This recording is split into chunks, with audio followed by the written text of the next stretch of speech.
அல்லேலூயா. கர்த்தர் நல்லவர். இந்த ஜூன் மாதத்தின் முதல் தேதியிலும் கர்த்தருடைய சமூகத்தில் வந்திருக்கிற உங்கள் யாவரையும் இயேசுவின் நாமத்தில் அன்போடு வாழ்த்துகிறேன். கர்த்தர் கிருபை கூட இருந்து உங்களை நடத்தட்டும்.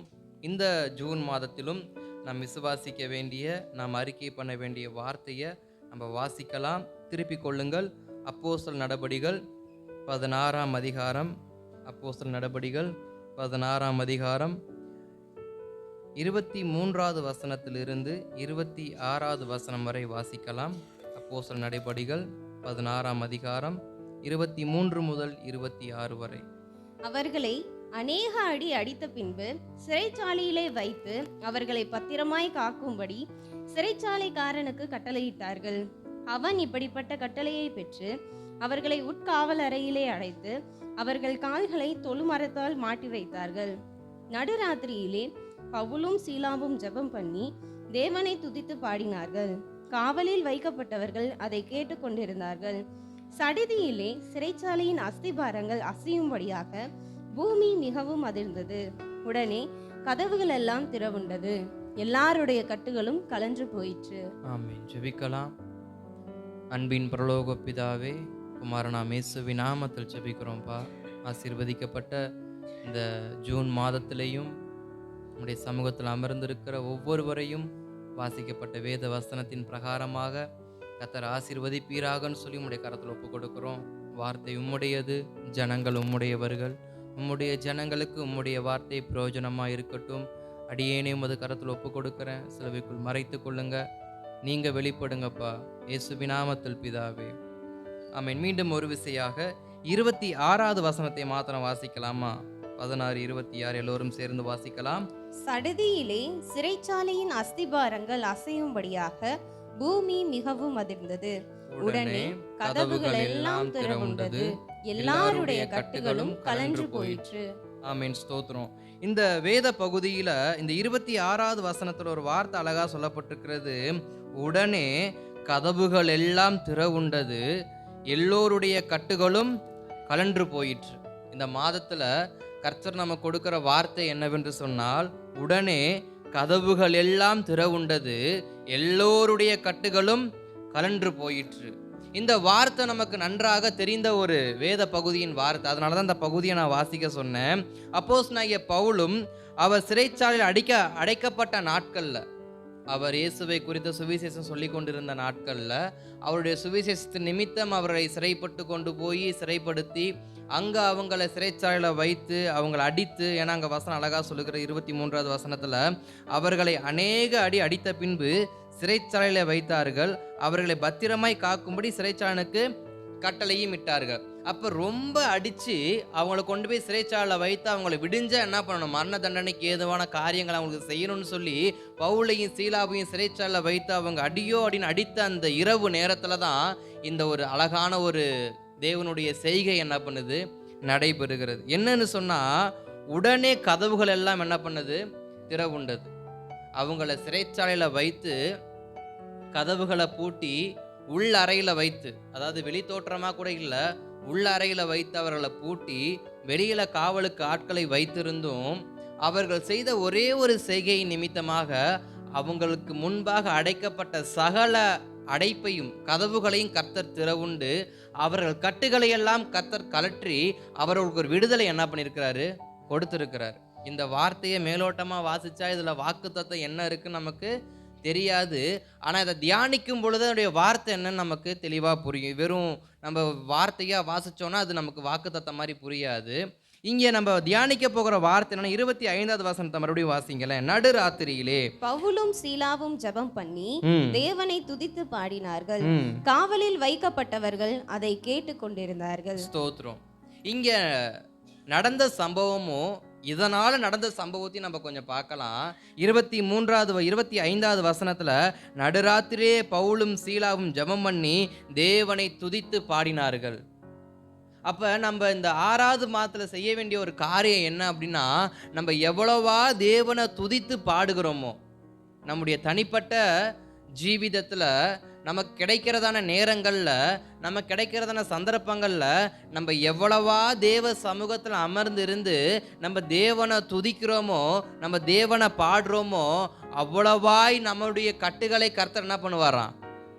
அவிழ்த்து விடுவதற்கு அவர் போதுமானவராக இருக்கிறார். இங்க சிறைச்சாலையில் கட்டப்பட்ட அந்த இரும்பு சங்கிலிய அவங்க முயற்சி பண்ணி கழட்டல. இங்க நம்ம பார்க்கறது என்னன்னா, பவுலும் சீலாவும் தங்களுடையதான யுக்திகளை பயன்படுத்தி அந்த சிறைச்சாலை கதவுகளையும் திறக்கல, அவங்களுக்கு கட்டியிருந்ததான அந்த இரும்பு சங்கிலியும் அவங்க என்ன பண்ணல, கலற்றி எரியல. ஏன்னா நம்ம நிறைய இடங்களை நம்ம பார்த்துருப்போம், எதையாவது வைத்து அந்த பூட்டை என்ன பண்ணுவாங்க, திறக்கிறதுக்கு முயற்சி பண்ணுவாங்க, இல்லை யாராவது உதவிக்கு என்ன பண்ணுவாங்க, அவங்க சத்தம் போட்டு இந்த இடத்துல நாங்கள் இருக்கிறோம், யாராவது எங்களுக்கு உதவி செய்யுங்க, எங்களுடைய கட்டுகளை அறுத்து விடுங்க அப்படின்னு சொல்லி நம்ம என்ன பண்ணுவோம், கூப்பாடு போடுவோம். இல்லை சிறைச்சாலை காரணையே நம்ம என்ன பண்ணுவோம், ஏதாவது ஒன்று பேசி எனக்கு இந்த விடுதலையை கொடுத்தனாக்க உனக்கு ஏதாவது நான் என்ன பண்ணுவேன், உனக்கு நான் கைமாறு செய்வேன், நான் வெளியில் வந்ததுக்கப்புறம் நான் நல்லா கவனிச்சுக்குவேன்னு சொல்லி நம்ம நிறைய விஷயங்கள்ல நம்ம நிறைய இடங்கள் நம்ம கேள்விப்பட்டிருப்போம், பார்த்துருப்போம். ஆனால் பவுலும் சீலாவும் சிறைச்சாலையில் கட்டப்பட்டு இருக்கிற அந்த சூழ்நிலையில் அவங்க செய்த காரியம் தங்களுடைய யுக்திகளை அவங்க என்ன பண்ணலை, பயன்படுத்தலை. தங்களுடைய பேச்சு திறமையை அவங்க என்ன பண்ணலை, காண்பிக்கல. அவங்க மற்றவங்களுக்கு முகநாடியை காண்பித்து அவங்க விடுதலையை பெற்றுக்கொள்ளல. அவங்க செய்த ஒரே ஒரு காரியம் என்னன்னா, இரவு பகல் பாராம, சூழ்நிலையை பாராம, கட்டப்பட்ட நிலையிலையும் தேவ சமூகத்தை நோக்கி அவங்க என்ன பண்ணாங்க, துதித்து பாடினார்கள். அவருடைய பாடலின் சத்தம் தேவ சமூகத்தை எட்டினபடியினால். நம்ம ஜெபிக்கிற ஜெபம் மாத்திரம் தேவ சமூகத்தில் எட்டி தேவன் நமக்கு விடுதலை தருவார்னு இல்லைங்க. நம்ம துதிக்கிற துதியின் சத்தமும் தேவ சமூகத்தில் எட்டுமானால் தேவன் உடனடியாக நமக்கு பதில் தருகிறவராக அவர் இருக்கிறார். அவர் இடம் பார்க்க மாட்டார், அவர் சூழ்நிலையை பார்க்க மாட்டார், நீங்கள் எந்த நிலைமையில இருக்கிறீங்கன்றதை அவர் பார்க்க மாட்டார். மனுஷங்க வேணா பார்க்கலாம், நேரம் பார்க்கலாம், காலம் பார்க்கலாம், சமயம் பார்க்கலாம், இப்போ உதவி செய்யலாமா வேணாமா, பல விஷயங்களை மனுஷங்க பார்க்கலாம். ஆனால் கர்த்தர் என்ன பண்ண மாட்டார், இடம் பொருள் ஏவல் காலம் அவருக்கு அது என்ன சொல்றது, பொருட்டே கிடையாது. நீங்கள் கூப்பிட்டீங்கன்னா அவர் மறு உத்தரவு வரலுவார். நீங்கள் ஜெபிக்கணும்னு கூட இல்லைங்க, நீங்கள் துதிக்க ஆரம்பித்தாலே போதும். நீங்கள் துதிக்கிற துதியின் சத்தம் தேவ சமூகத்துக்கு எட்டும் பொழுது கர்த்தர் சடுதியில் உங்கள் கதவுகள் என்ன பண்ணுவார். நீங்கள் எந்த இடங்கள்ல அடைக்கப்பட்டு இருக்கிறீங்களோ, உங்களுடைய அடைக்கப்பட்ட நிலைமையிலிருந்து ஒரு விடுதலை வேணுமா, இந்த மாதம் தேவனை சத்தமாக துதியுங்க. இரவு பார்க்காம பகல் பார்க்காம தேவனை சத்தமாக நீங்கள் துதிப்பீங்கன்னு சொன்னால் அடைக்கப்பட்ட வாசல் உங்களுக்கு என்ன பண்ணும், இந்த மாதத்தில் திறந்து விட கர்த்தர் போதுமான இருக்க. மனுஷன் திறப்பான்னு எதிர்பார்க்காதீங்க, தேவனே திறப்பார். ஒரு சத்தம் கேட்கும், உடனே கதவுகள் என்ன பண்ணும், திறக்கப்படும். அது மாத்திரமல்ல, எல்லோருடைய கட்டுகளும் அவிழ்ந்து போகுமா. இங்கே எல்லோருடைய கட்டுகள்னா பவுலோடு சேர்ந்து சிறைச்சாலைக்குள்ள இருந்த எல்லோருடைய கட்டுகள் என்ன பண்ணுது, கலன்று போகிறது. இதை இப்படி நம்ம தியானிப்போமே, பவுலும் சீலாவும் இருக்கிற இடத்துல நம்மளை வைத்துக் கொள்ளுவோம். அந்த சிறைச்சாலை நம்முடைய குடும்பமாக, நம்முடைய பட்டணமாக நம்ம கொஞ்சம் பாவித்துக் கொள்வோம்னு சொன்னால், நாம் துதிக்கிற துதியின் சத்தம் நம்முடைய பட்டணங்களுக்கு ஒரு பெரிய விடுதலையை கொடுக்கும். நாம் துதிக்கிற துதியின் சத்தம் நம்முடைய குடும்பங்களுக்கு ஒரு விடுதலை என்ன பண்ணும், கொடுக்கும். ஏன்னா பவுலும் சீலாவும் 2 பேர் மாத்திரம் தான் துதிச்சாங்க. ஆனால் சிறைச்சாலைக்குள்ள இருந்த அத்தனை பேருடைய கட்டுகள் என்ன பண்ணது, கலன்று போயிற்று. இன்னைக்கு குடும்பங்கள் அநேகர், இன்னைக்கு ரட்சிக்கப்படாத நபர்கள் குடும்பங்கள் இருக்கிறாங்க, பலவீனத்தில் இருக்கிறவங்க இருக்கிறாங்க, வியாதியில் இருக்கிறவங்க இருக்கிறாங்க, பாவத்துக்கு கீழ்ப்படிந்தவங்க இருக்கிறாங்க. நீங்கள் அவங்களுக்கு எவ்வளவோ புத்தி சொல்லியிருப்பீங்க, அவங்க அதை கேட்ட மாதிரி தெரிஞ்சிருக்காது. நீங்கள் செய்ய வேண்டிய ஒரே ஒரு காரியம் புத்தி சொல்றதில்ல, ஆலோசனை கொடுக்கறதில்ல, கூப்பிட்டு உட்கார வச்சு அவங்கள மிரட்டியோ அதட்டியோ இல்லைங்க. நீங்கள் செய்ய வேண்டிய ஒரே ஒரு விஷயம், தேவ சமூகத்தை நோக்கி துதிக்க ஆரம்பிங்க, கர்த்தரை பாட ஆரம்பிங்க. உங்கள் துதியின் சத்தமும் உங்கள் பாடலின் சத்தமும் தேவ சமூகத்துக்கு எட்டுமானால் கர்த்தர் அவருடைய கட்டுகளை எல்லாம் அவிழ்த்து, அவங்க எப்படிப்பட்ட நிலைமையில கட்டப்பட்டு இருந்தாலும் அவளை கட்டவிழ்த்து விட தேவன் போதுமானவராக இருக்கிறார். அல்லேலூயா. அப்போ நம்ம செய்ய வேண்டிய ஒரே ஒரு விஷயம் என்ன, இந்த மாதத்தில் தேவனை துதித்து பாட போகிறோம், தேவனை அதிகமாக துதித்து பாட போகிறோம். உங்கள் துதியினால உங்கள் சத்துருக்களும் சரி, உங்கள் கட்டப்பட்ட சூழ்நிலையும் சரி மாறுற வரைக்கும் நீங்கள் என்ன பண்ணணும், தேவ சமூகத்தில் துதித்து கொண்டே இருக்கணும். ஏன்னா எரிகோ மதிலுக்கு முன்பாக கர்த்தர் கொடுத்த ஒரே ஒரு வார்த்தை என்ன அப்படின்னா, துதிக்க மாத்திரம் செய்யுங்க. ஏன்னா எரிகோவை வீழ்த்த இஸ்ரவேல் ஜனங்களால முடியாத ஒரு காரியத்தை முடிக்கணும் அப்படின்னா தேவ சமூகத்தில் உட்காந்து துதிச்சா மாத்திரம் போதும். முடியாததையும், உங்கள் புத்திக்கு அப்பாற்பட்ட காரியத்தையும், உங்கள் பலத்துக்கு அப்பாற்பட்ட காரியத்தையும் செய்வதற்கு தேவன் போதுமானவராக இருக்கிறார். இங்க சிறைச்சாலையின் கதவுகளை தானா கலந்து போக வைக்க பவுலுக்கும் சீலாவுக்கும் பலன் கிடையாது. அவங்களே கட்டப்பட்டு கிடக்குறாங்க. சங்கிலி அவுத்து விடுறதுக்கே இன்னொரு தேவைப்படுற நிலைமையில இவங்க எப்படி விடுதலையாகி வெளியில போவாங்க? செஞ்ச ஒரே ஒரு காரியம், அவங்க துதியின் சத்தத்தை உயர்த்த ஆரம்பிச்சாங்க. எரிகோ கோட்டைக்கு முன்பாக 7 நாளும் ஒவ்வொரு முறையாக சுற்றி 7ஆம் நாள் 7 தரம் சுற்றி எக்காலங்களை ஊதும் பொழுது எரிகோ கோட்டை சரமாக இடிந்து விழுந்தது. அவர்கள் இடிப்பதற்கு ஆயுதங்களை பயன்படுத்தலை, பீரங்கிகளை பயன்படுத்தலை. இன்னைக்கு இருக்கிற மாதிரி பீரங்கியெல்லாம் அன்னைக்கு இல்லை. அப்படி இருந்தாலும் அதை அவங்க என்ன பண்ணலை, பயன்படுத்தலை. கோட்டை சுவரை இடிப்பதற்கு பெரிய பெரிய கட்டைகளை வைத்து அவங்க என்ன பண்ணலை, இடித்து அதை உடைக்கலை. தேவன் சொன்ன ஒரே ஒரு வார்த்தை, நீங்கள் துதிச்சா மாத்திரம், நீங்கள் தேவ சமூகத்தை நோக்கி பாடினா மாத்திரம் போதும். அப்போ துதித்தலும் ஸ்தோத்திரமும் நமக்கு கொடுக்குற ஒரு பெரிய ஆசீர்வாதம் என்னன்னா, அடைபட்ட வாசலை கர்த்தர் நமக்கு திறந்து கட்டப்பட்ட காரியங்களை கர்த்தர் நம்முடைய வாழ்க்கையில் கட்டவிழ்த்து விடுவார். இதுதான் இந்த மாதத்தில் நம்ம விசுவாசிக்க வேண்டிய வார்த்தை. நம்முடைய கட்டப்பட்ட நிலைமை, நம்முடைய அடைக்கப்பட்ட நிலைமை மாறணும் அப்படின்னா தேவ சமூகத்தில் துதிக்க ஆரம்பிங்க. யாரெல்லாம் கர்த்தருடைய சமூகத்தில் இந்த மாதம் நீங்கள் துதிக்கிறீங்களோ, யாரெல்லாம் கர்த்தருடைய சமூகத்தில் உட்காந்து பாடுறீங்களோ, இங்கே பவுலும் சீலாவும் நடுராத்திரியில் பாடினாங்களாம். ஒருவேளை நீங்கள் சொல்லலாம், எனக்கு பகல் முழுக்க வேலை இருக்குது, நான் ரொம்ப ஓடி ஆடி நான் குடும்பத்தை நான் பார்க்குற ஒரு மனுஷனாக இருக்கிறேன், எனக்கு துதிக்கிறதுக்கு நேரம் கிடைக்கல, எனக்கு பாடுறது நேரம் கிடைக்கலன்னு சொல்லலாம். ஆனால் பவுலும் சீலாவும் எப்போ துதிச்சாங்களாம்? நடுராத்திரியில். ஒரே ஒரு ராத்திரி தாங்க ஜெபம் பண்ணாங்க, ஒரே ஒரு ராத்திரி தாங்க பாட்டு பாடினாங்க, ஒரே ஒரு ராத்திரி தாங்க துதிச்சாங்க. அந்த ஒரு ராத்திரிக்கே அன்னைக்கு கர்த்தர் என்ன பண்ணாரு, பதில் கொடுத்தாரு. அப்ப நேரம் இல்லைன்னு என்ன பண்ண முடியாது, சொல்ல முடியாது. ராத்திரின்ற ஒரு நேரம் இருக்கு. ஒருவேளை நைட்டு வேலைக்கு போறவங்க தான் பகல் என்ன பண்ணுது இருக்கு. ஏதோ ஒரு நேரம் நமக்கு இருக்கு.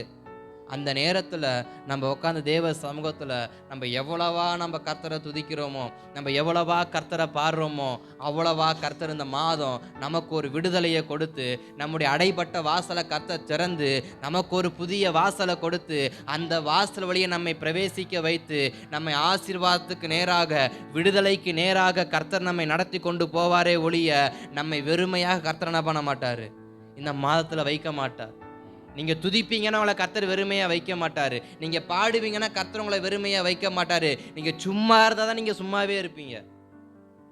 நீங்கள் பாடுவீங்கன்னு சொன்னா, நீங்கள் துதிப்பீங்கன்னு சொன்னா, நீங்கள் கர்த்தரை ஆராதிப்பீங்கன்னு சொன்னா, இடம் பார்க்காம, மனுஷனை பார்க்காம, நிலைமையை பார்க்காம, சூழ்நிலையை பார்க்காம நான் பாடுவேன், நான் விடுதலையோடு பாடுவேன். சோக கீதங்கள் இல்லைங்க, விடுதலையின் கீதத்தை என்ன பண்ணணும், பாடணும். சில நேரங்களில் பாடுவாங்க, எப்படி பாடுவாங்கன்னா சூழ்நிலைக்கு ஏற்றபடி பாடுவாங்க. நம்ம சங்கீதத்தில் நம்ம பார்த்துருப்போம், ராகத்திறனுக்கு ஒப்புவிக்க பாட்டுன்னு சொல்லி நிறையா பாட்டு இருக்கும்.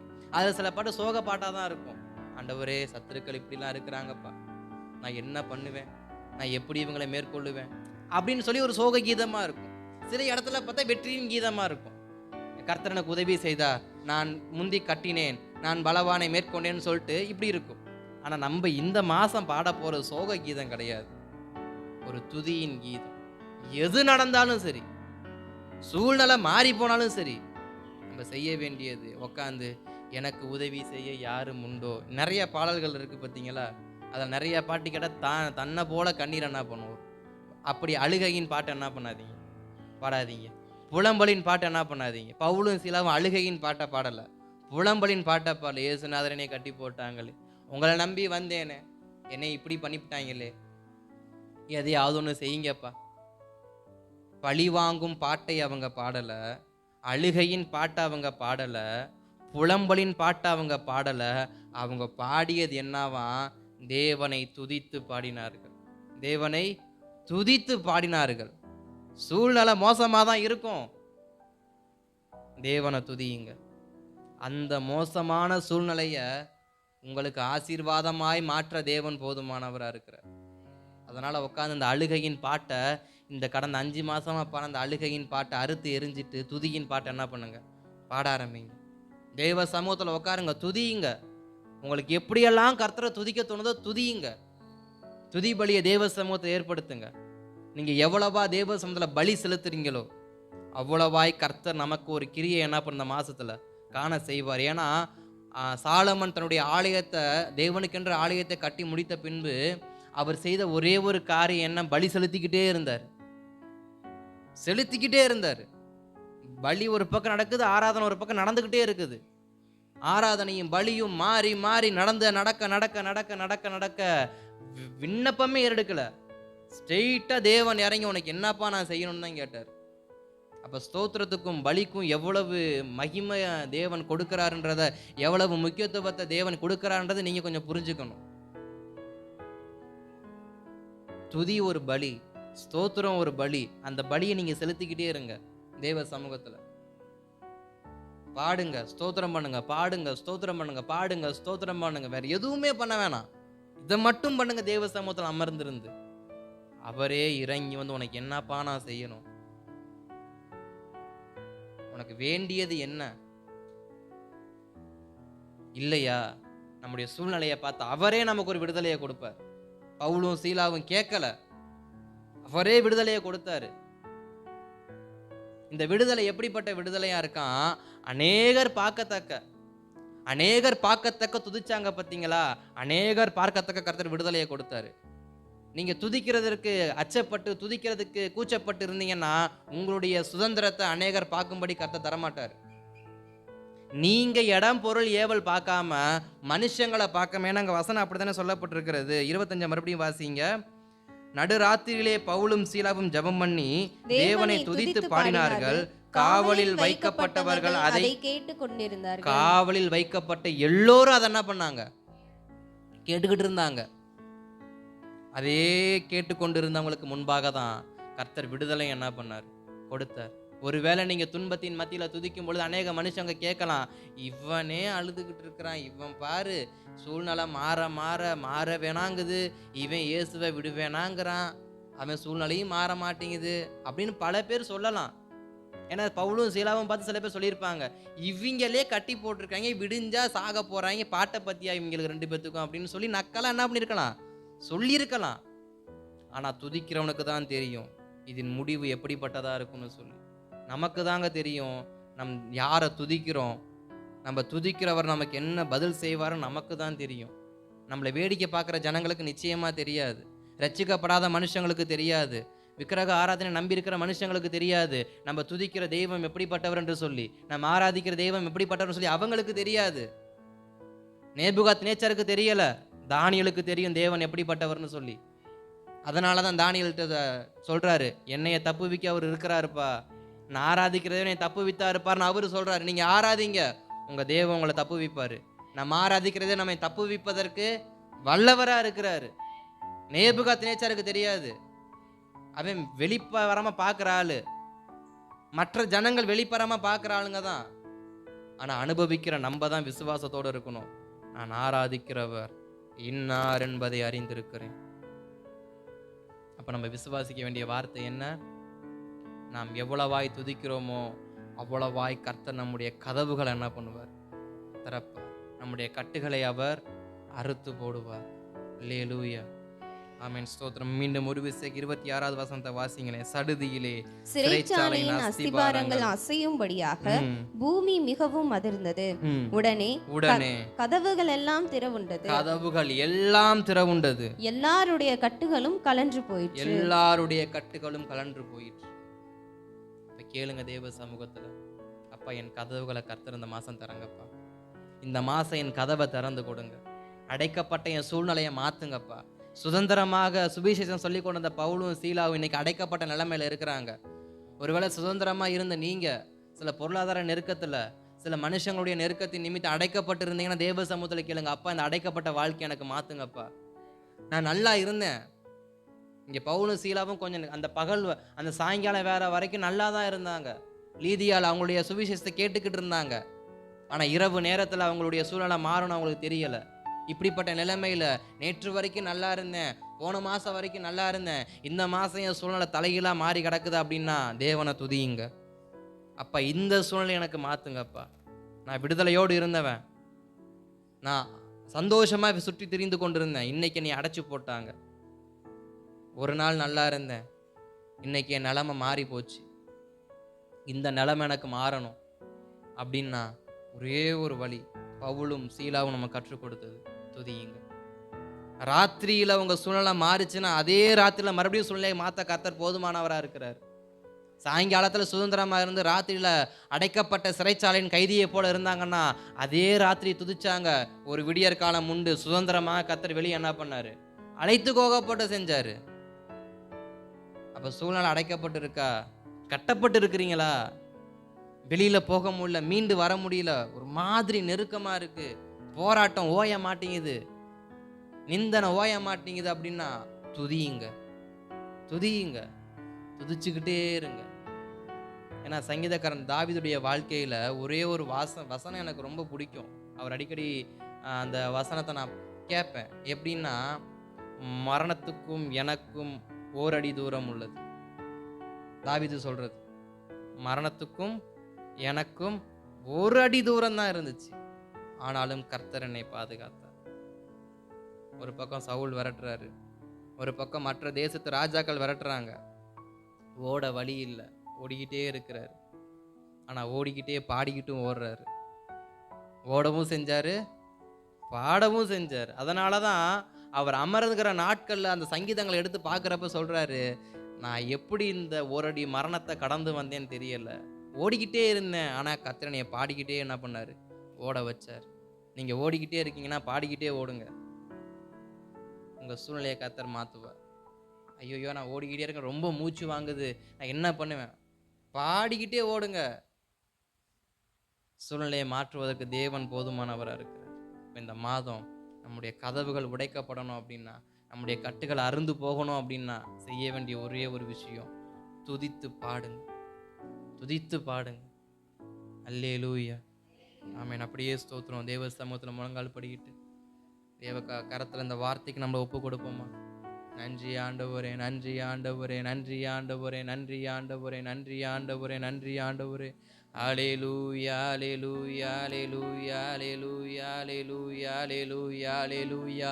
அப்பா, எங்களுடைய கதவுகள், அடைக்கப்பட்ட எங்க கதவுகள், கட்டப்பட்ட எங்க கைகள் அப்பா கட்டவிழ்க்கப்படட்டும் ஆண்டவரே. அடைக்கப்பட்ட வாசல்கள் திறக்கப்படட்டும் ஆண்டவரேன்னு சொல்லி தேவ சமூகத்தில் ஆண்டவரே, இந்த ஜூன் மாதத்தின் முதல் தேதியில் எங்களுடைய கரத்தில் ஒப்பு கொடுக்கிறோம். கட்டப்பட்ட காரியங்கள் இயேசுவின் நாமத்தில் கட்டவிழ்க்கப்படட்டும் ஆண்டவரே. அடைக்கப்பட்ட காரியங்கள் இயேசுவின் நாமத்தில் திறக்கப்படட்டும் ஆண்டவரே. அப்பா, எங்களுடைய குடும்பங்கள் திறக்கப்படட்டும், எங்களுடைய குடும்பங்களை கட்டவிழ்க்கப்படட்டும். நாங்கள் துதிக்கிறோம், இந்த முதல் தேதியிலேயே நாங்கள் துதிக்கிறோம். எங்கள் துதியின் சத்தம் தேவ சமூகத்தை எட்டுவதாக. இந்த துதியின் சத்தம் தேவ சமூகத்தில் எட்டுவதாக. அல்லேலூயா, அல்லேலூயா, அல்லேலூயா, அல்லேலூயா, அல்லேலூயா. நன்றி, நன்றி, நன்றி, நன்றி, நன்றி, நன்றி, நன்றி. நாங்கள் துதிக்கிறோம், நாங்கள் துதிக்கிறோம். தேவன் நல்லவர். எங்களுக்கு நிச்சயமாக விடுதலையை தருவீங்கப்பா. இந்த மாதம் நிச்சயமாக விடுதலையை தருவீங்க. இந்த ஜூன் மாதத்தில் நிச்சயமாக நாங்கள் விசுவாசிக்கிறோம், நாங்கள் அறிக்கை பண்ணுகிறோம். நாங்கள் ஆராதிக்கிற தேவன் இன்னார் என்பதை அறிந்திருக்கிறோம். அவர் விடுவிக்கிற தேவன் என்பதை நாங்கள் அறிந்திருக்கிறோம். ஒரு திறந்த வாசல் எங்களுக்கு முன்பாக வைத்திருக்கிறீர் என்பதை நாங்கள் அறிந்திருக்கிறோம். அதை ஒருவனும் பூட்ட மாட்டான் என்பதை அறிந்திருக்கிறோம். கர்த்தாவே, எனக்கு ஒரு வாசலை வைத்திருக்கிறீங்க. இந்த மாதத்தில் எனக்கு ஒரு வாசலை வைத்திருக்கிறீங்க. நான் துதியின் துதி, நான் துதிக்கிற துதி எக்காலங்களை ஊதும் பொழுது, தீவட்டிகளை போட்டு உடைக்கும் பொழுது கிதியோனுக்கு ஒரு பெரிய வெற்றியை கொடுத்த கர்த்தர் இந்த மாதத்தில் ஆண்டவருடைய சமூகத்தை நோக்கி எக்காலத்தை போல துதிக்கிற ஒவ்வொரு துதியின் நடுவுலையும் கர்த்தர் ஒரு பெரிய வெற்றியை தாங்க, கர்த்தர் ஒரு பெரிய வெற்றியின் தாங்க. இந்த நேரத்தில் அப்பா, இந்த இவங்களுக்காக ஜெபிக்கிறேன், இந்த சமூகத்தில் அமர்ந்திருக்கிறவங்களுக்காக ஜெபிக்கிறேன். இவங்க துதியின் சத்தம், இவங்க துதியின் சத்தம் ஒரு பெரிய கதவை திறக்கட்டும் ஆண்டவரே. இவங்க துதியின் சத்தம் குடும்பத்தில் அடைக்கப்பட்ட கதவுகளை திறக்கட்டும்பா. இவங்க துதியின் சத்தம், இவங்க பாடுகிற பாட்டு ஆண்டவரே அநேகருடைய கட்டுகளை கலன்று போக பண்ணட்டும் ஆண்டவரே. அப்பா, நம்முடைய கரத்தில் ஒப்பு கொடுக்கிறோம். இவங்களுடைய துதி இவங்க குடும்பத்துக்கு ஒரு பெரிய பாதுகாப்பாக இருக்கட்டும். இவங்களுடைய துதியின் சத்தம், இவங்க பாடுகிற பாடலின் சத்தம் இவங்களுடைய குடும்பங்களுக்கு ஒரு பெரிய விடுதலையை தரட்டும் ஆண்டவரே. நன்றி அப்பா, நன்றி அப்பா, நன்றி அப்பா, நன்றி அப்பா, நன்றி அப்பா. அல்லேலூயா, அல்லேலூயா, அல்லேலூயா, அல்லேலூயா, அல்லேலூயா, அல்லேலூயா. நன்றி, நன்றி, நன்றி. இவங்க துதிக்கிற துதியின் சத்தம் ஆண்டவரே ஒரு பெரிய அதிர்ச்சியை உண்டு பண்ணட்டும். அந்த அதிர்ச்சி கதவுகளை திறக்கட்டும்பா. அந்த அதிர்ச்சி கட்டப்பட்ட கைவிலங்கை எல்லாம் கலற்றி விடட்டும்பா. இவர்கள் எதெல்லாம் கட்டப்பட்டு இருக்கிறாங்களோ அவைகள் கட்டவிழ்க்கப்படுவதாகன்னு சொல்லி இந்த முதல் தேதியில ஒப்பு கொடுக்கிறேன்ப்பா. இந்த முதல் தேதியில சபையை ஒப்பு கொடுக்கிறேன். கட்டப்பட்ட எல்லா கட்டுகளும் இயேசுவின் நாமத்துல கட்டவிழ்க்கப்படட்டும். எந்த மனுஷனால கட்டப்பட்டார்களோ, எந்த சூழ்நிலையில கட்டப்பட்டார்களோ, அந்த சூழ்நிலை கட்டவிழ்க்கப்படட்டும்பா. மனுஷனின் நிமித்தம் கட்டப்பட்டு இருப்பாங்கன்னு சொன்னா, அந்த மனுஷனுடைய கட்டப்பட்ட நிலைமையை கர்த்தர் கட்டவிழ்த்து விடுவீராகன்னு ஜெபிக்கிற. சூழ்நிலைகள் அடைக்கப்பட்ட நிலைமையில இருக்குமானா கர்த்தர் அதை திறந்து விடுவீராகப்பா. கர்த்தர் திறந்து விடுவீராக. கர்த்தர் திறந்து விடுவீராக.